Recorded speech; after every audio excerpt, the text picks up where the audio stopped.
أعوذ بالله من الشيطان الرجيم. بسم الله الرحمن الرحيم، والصلاة والسلام على رسوله الكريم. إخواني في الله، أحبائي في الله، اليوم بدنا نعيش مع قصة نبوية عظيمة. إخواني في الله، حدثت في عهد النبي صلى الله عليه وسلم. هذه القصة يا أخوان لها شواهد كثيرة. الآن إحنا بدنا نقول الحديث وبعدين نقول شواهد هذا الحديث، ولازم نعمل فيه يا إخوان، ولازم ننشره ونبلغه. انت الان عرفته، لازم الان انت تطبقه وتبلغه، لانه صار امانه برغبتك.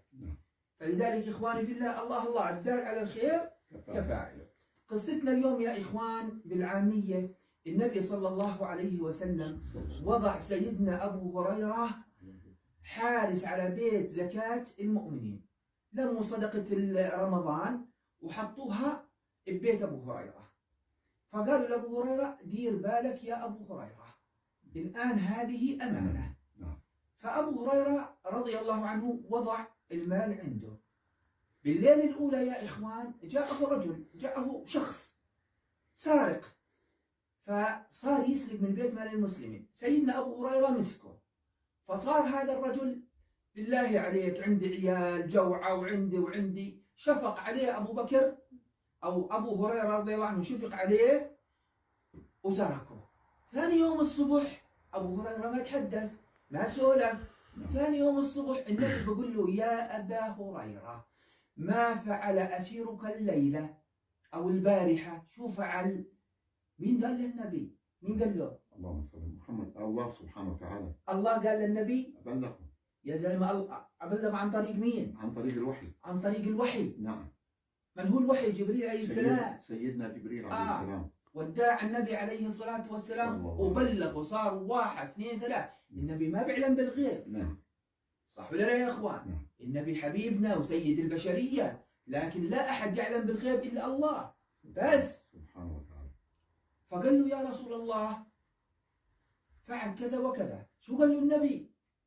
قال له: سيعود. نعم. ما دام قال النبي سيعود معناته راح يرجع. نعم.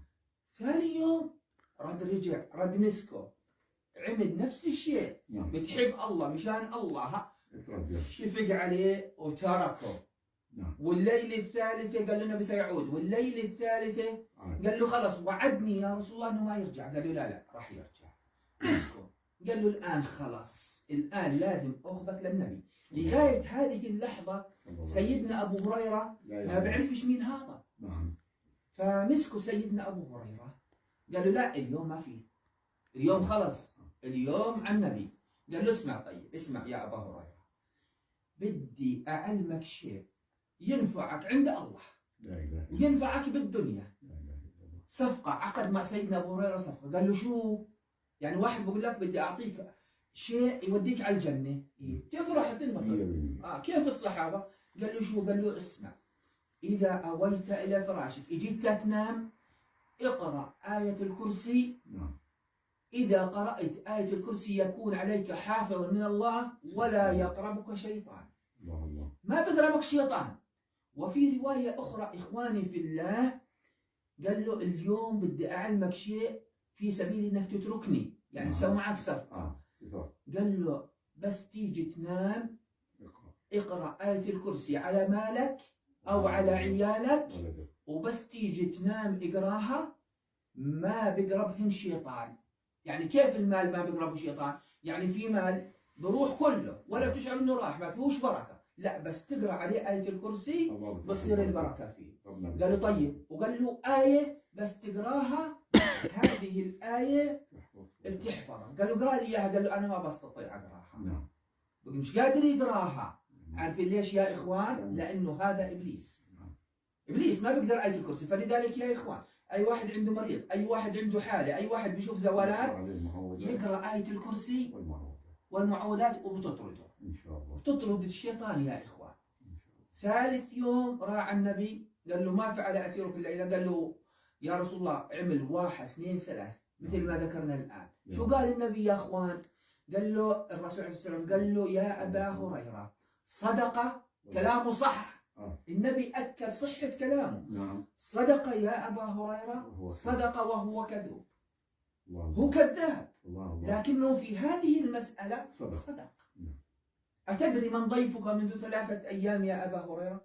قال لا يا رسول الله. قال إنه إبليس. الله يسأل سائل إبليس. إبليس يتمثل على هيئة رجل، نعم. وورد يا إخوان، ورد بأكثر من رواية وروايات صحيحة. فالشاهد من الحديث يا إخوان، مش عارف تنام، اقرأ آية الكرسي. اقرأ القرآن. فيش بركة، اقرأ آية الكرسي. بعد الصلاة اقرأ آية الكرسي تدخل الجنة. فالله الله يا إخوان نحافظ عليها. مستعدين إن شاء الله؟ الله يجزيك الخير. سبحانك اللهم وبحمدك، أشهد أن لا إله إلا أنت، نستغفرك ونتوب إليك.